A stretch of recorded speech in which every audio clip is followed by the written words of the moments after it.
Montana Territory, July 1883. The river had been rising for days, and by the time the rope snapped tight against his palms, Rhett Ellison knew that if he let go now, she would be gone forever. He dug his boots into the mud on the riverbank, water licking at his shins. His teeth grit hard as the current yanked at the other end of the rope. "Hang on," he shouted, voice cracking through the roar of the Bitterroot River. "Lark, do not let go." Lark Foster coughed as river water surged past her chin, her fingers clamped around the frayed rope that tethered her to him. She had slipped from the flooded trail minutes earlier, the bank giving out under her horse's hooves. The animal had been lost in the current. Now it was just her, swallowed up to the neck in icy runoff and fighting to stay above the surface. "I can't," she gasped, eyes wide and wild. "You can," Rhett said, voice low but firm. "I'll let go of the rope before I let go of you." The look she gave him, terrified, desperate, cut him straight through. And then she nodded just once. He hauled with everything he had, muscles screaming, jaw clenched, boots sliding through the mud. Inch by inch, he reeled her in like a fish on a line until she was close enough to reach. He dropped to his knees, chest heaving, and caught her under the arms, dragging her up onto the bank and into his arms. She collapsed against him, coughing, soaked through, shaking from cold and shock. He held her close, one hand cradling the back of her head. "You're safe now." She did not speak, just buried her face against his chest, fingers fisting into his shirt like she was afraid he might disappear. They stayed like that a long minute, water rushing behind them, the sun breaking through the clouds in strips of gold. It was not the first time Rhett had saved her life. The first time had been 2 years ago, when she had shown up near dead on his doorstep with her niece and nephew in tow. Her brother and sister-in-law had died of fever outside Helena, and Lark had taken the children, Kaya, aged 6, and Caleb, just 4, and set off with a half-broken wagon and no real plan. Rhett had not asked why she had come to him, only 35 acres west of the town where they were not kin, not even friends. They had not seen each other since they were kids, he the quiet rancher's boy who got in fights too often. She the preacher's daughter who always had ink on her fingers, but when she had showed up, gaunt and shaking, he had opened his door. He had put them up in the cabin next to his own. Brought firewood, helped bury her brother's things, watched the children so she could sleep. He never asked for anything back, and Lark had tried not to fall for him, she really had. He was quiet, steady, and strong. Always there with a quiet word, a helping hand, a cup of coffee in the morning when she stepped onto the porch before sunrise. The kids adored him. Caleb followed him like a shadow. Kaya had started calling him Uncle Rhett before the snow melted that first winter.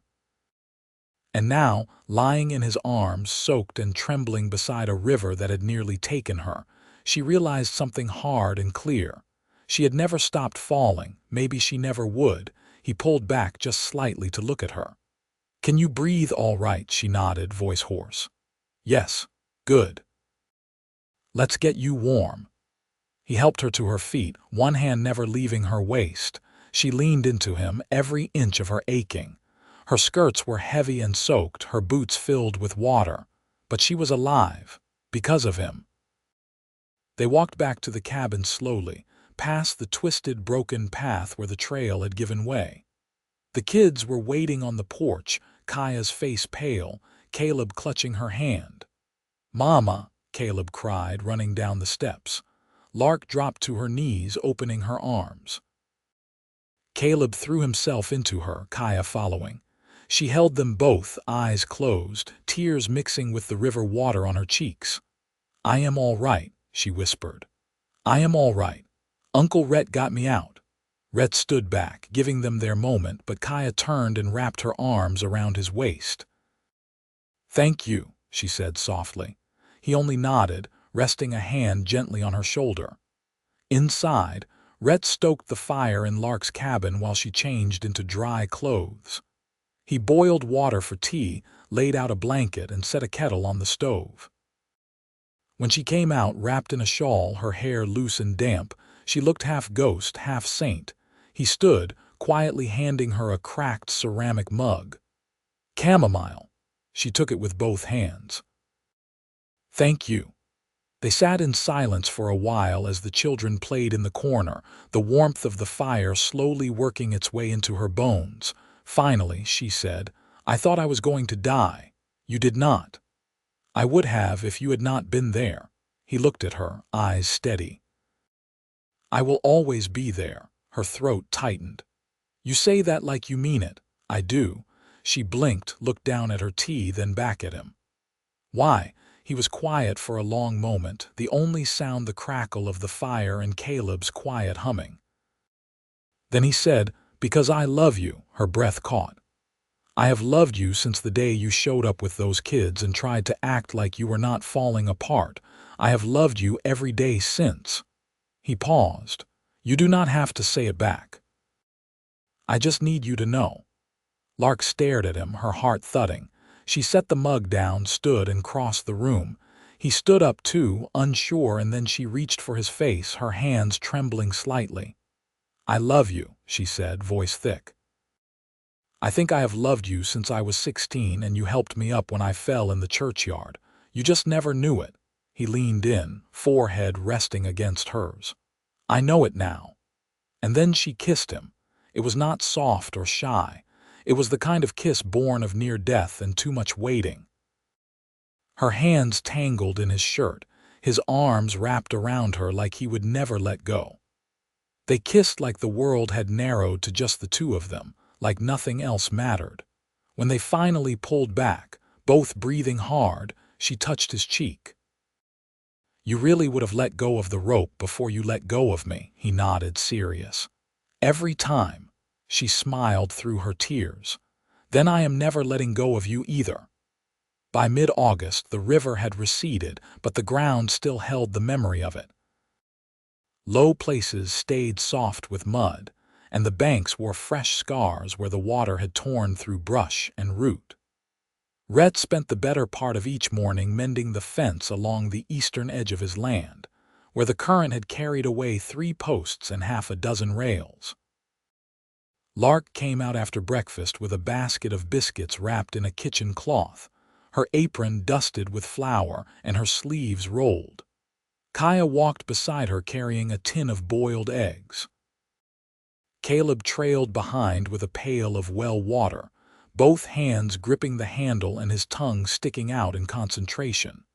Rhett set his hammer down when he saw them, brushing the sweat from his brow with the back of his wrist. You didn't have to bring all that, he said as they reached him. We didn't come for you, Lark replied, her eyes glinting. We came for the excuse to walk. She set the basket down on a dry patch of grass. You just happened to be in the way. You always this generous to strangers on the trail, only the ones who build fences with their shirts off. He let out a soft laugh, lifting the edge of his collar to dab at his neck. It's hot work. Caleb handed him the pail. Mama said you'd need water. Rhett took it with a nod. You were right. Kaya sat down cross-legged in the shade of a cottonwood. Can we stay a while? Lark glanced at Rhett. If it's all right. Course it is. They ate in the grass, warm bread passed hand to hand, the eggs shared out evenly. Kaya picked wild mint and tucked it into her braid. Caleb lay on his back and counted hawks overhead. Lark watched Rhett from the corner of her eye as he chewed a biscuit, his forearms resting on his knees.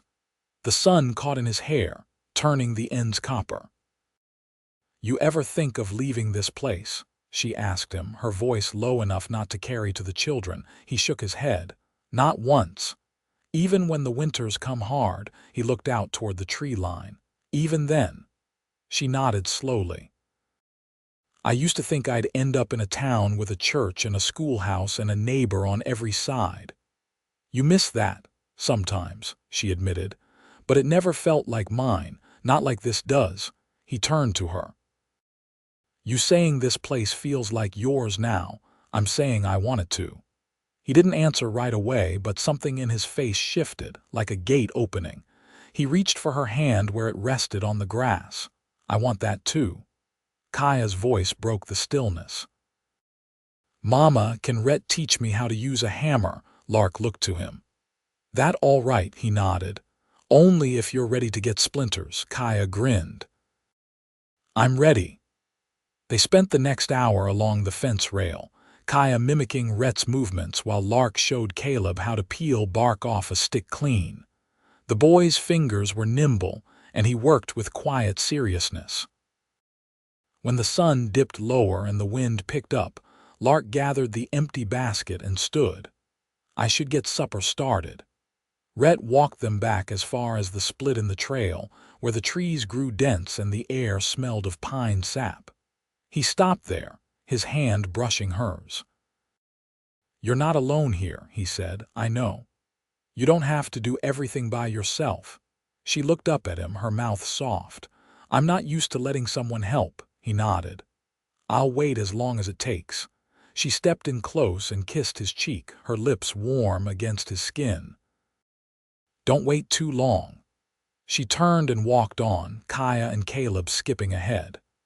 Rhett stood beneath the trees watching her go, the sound of their laughter fading into the hush of the woods. Behind him, a rail creaked loose in the wind.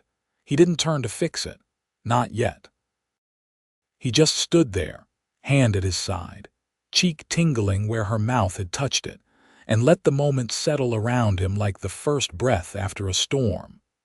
The first frost came early that year, silvering the grass before sunrise and curling the last of the squash vines into brittle spirals. Rhett rose before the daylight, stepping out into the chill with a lantern and a wool coat still smelling faintly of cedar. His breath fogged the air as he crossed to the barn, boots crunching over frozen ground. Inside, the mules snorted in the stall, and the cows shifted, already restless for feed. He worked in silence, the rhythm of his hands steady on the pitchfork, warm air curling up from the hay. The quiet didn't bother him, never had, but lately it held a different weight, a different kind of waiting. By the time he came back out, the sun was slipping its first fingers over the hills, pale gold breaking through the trees. A figure stood beside the clothesline near Lark's cabin, arms crossed against the cold. He walked over, careful not to startle her. You're up early, he said. I couldn't sleep, she replied, turning to him. Her cheeks were still flushed from the cold, her braid tied with a bit of twine. Kaya's been coughing through the night. Bad, not yet, but I'd rather it didn't get there. I can ride out to the German woman near the gulch. She's got roots and tonics I've used before. Lark hesitated. I don't like owing folk. You won't. I'll trade her split firewood. She nodded, brushing a strand of hair from her face. Thank you. He tucked his hands into his coat pockets. You ever think about building a proper room onto the cabin? Something warm for the children come winter. I've thought it, she said. I just haven't had the time or the coin. I've got lumber not being used, and I've got time. She looked at him, long enough that he felt it in his chest. You do that, if you'll let me. I will, she said, but not for free. I'll sew you a new shirt too, even, and I've still got canned peaches from last summer. He smiled without showing teeth. Fair trade. They stood like that a moment, quiet between them, the cold not quite biting anymore. Later, while the children played with scraps of fabric on the porch, Rhett hitched the mare and rode out toward the gulch. The path narrowed through a bend of cottonwoods, and he kept one hand on the reins and the other resting easy near his saddlebag, a habit he'd never broken from his younger days. The healer's place sat back in a hollow, smoke curling from a stovepipe, the smell of boiled herbs already in the air. She met him at the fence, a stout woman with wiry hair and hands stained green. For the little girl, she asked. He nodded. Dry cough, worse at night. She disappeared inside and returned with a corked jar and a bundle of dried leaves, steep with honey. Rub the balm on her chest before bed. He passed her a sack of kindling and a folded cloth with Lark's embroidery at the edges. She sewed that, the woman asked, eyebrows rising. She did. The healer grunted her approval. Tell her she's got a steady stitch. By the time Rhett returned, the sun was past noon and smoke drifted from both chimneys. Inside Lark's cabin, Kaya sat up in bed, her cheeks flushed, the quilt tucked under her arms. Lark met him at the door. "She's still warm," she whispered. "But eating." He handed her the balm and tea bundle.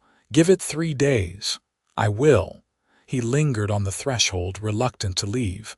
"I'll come by in the morning." "Start laying the frame for the new room." Lark looked at him, then stepped forward and placed her hand against his chest, just above his heart. "You're not just helping," she said. "You're making a place for yourself." He covered her hand with his. "Only if you want me to." "I do." She didn't say anything else, but she didn't have to. Her fingers curled just slightly into his coat, and her eyes held something steady. He leaned in, slow, until their foreheads touched. No kiss this time, just breathe shared in the hush. When he left, the door closed behind him with a softness that felt like promise. By the second week of October, the frame of the new room stood tall against the north side of Lark's cabin. Its beams fitted tight, the roof half shingled and open to the sky. The children had taken to sitting nearby on a pile of split logs, watching Rhett work with the kind of quiet attention usually reserved for storybooks or fireflies. Lark came out just as the sun crested the tree line, a folded cloth in one hand, a hammer in the other. "You missed a join," she said. Nodding toward the far corner, Rhett looked up from the sawhorse.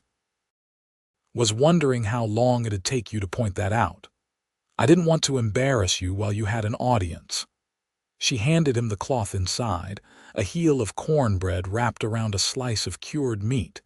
"You planning to supervise or help today?" he asked. She held up the hammer. "Depends how many mistakes you make." He took the cloth and set it beside his tools. "You always this bold before breakfast?" "Only when I trust the man I'm talking to." The wind picked up through the trees, shaking a few yellow leaves loose. They drifted down around them like ash from a far-off fire. Rhett stepped off the platform and stood close enough to see the early chill pinking her knuckles. "I've been thinking about the barn." She glanced at him. "Something wrong with it?" "No. But it's too much space for one man." "You saying you want to sell stock?" "I'm saying I want to keep more animals, some for milk. Maybe a few hens." She raised an eyebrow. "That a sudden thought?" "No, just never made sense before." Her eyes softened. "And now it does." She studied his face, then nodded once, slow. "I can show Kaya how to keep a laying schedule. She's careful. And Caleb's already more patient with animals than I ever was." Lark's gaze drifted toward the porch, where the children were stringing corn husks into dolls. "They've changed since we came here. They sleep through the night now. They don't jump at every noise." "It's a good place," Rhett said. She nodded. "It is, but it's not just the place." He didn't speak, just waited. "You've given them steadiness," she said. "And you've given me space to learn how to stand still again. You were never the one who needed fixing." "I was cracked through in places." He stepped closer, his voice quiet. "That's not the same as broken."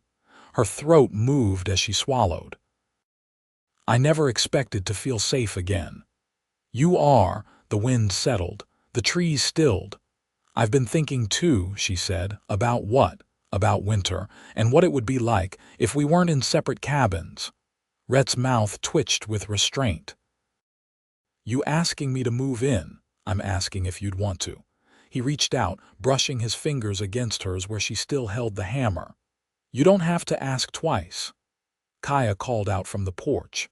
"Mama, Caleb's using the dolls as kindling." Lark turned, exasperated. Caleb Foster, if I come over there and those are burned, Rhett laughed, stepping back. Go on. She handed him the hammer without looking. Fix your join first. He watched her stride toward the porch, skirts brushing the frost-tipped grass, her voice already softening as she crouched beside the children. The sun caught in her hair, and for a moment, Rhett didn't move. He just stood there, the weight of the hammer in his hand, the smell of sawdust in the air, and the shape of a life beginning to settle into place. Not a rescue, not a favor, but a home. One they were building together. By early November, the addition was complete. The new room had thick, chinked walls, a small iron stove Kaya helped polish daily, and two narrow beds Rhett had built from pine, sanded smooth and rubbed down with linseed oil. Lark lined the windows with wool sheeting and hung the children's coats on pegs low enough for Caleb to reach. The first time they slept in it, Kaya called it our fort, and Caleb insisted on keeping his boots under his pillow. Rhett began spending his evenings in the main cabin, where Lark now kept a third chair by the fire and an extra mug on the shelf. He still returned to his own bed at night, but the walk between cabins grew shorter in the cold, and sometimes he stayed past midnight, helping Lark shell beans or mend the torn corner of Caleb's blanket while they talked in low voices. One evening, near the end of the month, Lark sat at the table, her hands still from the sewing she hadn't touched in minutes. A kettle hissed on the stove. Rhett sat across from her, smoothing the edge of a page in the seed catalog he'd found in town. "You ever think about what you'd plant come spring?" he asked. She looked up. "I've never had a garden where things stayed long enough to grow." "You do now," she nodded slowly. "Beans, maybe carrots, something the children can help with." He traced a finger down the list.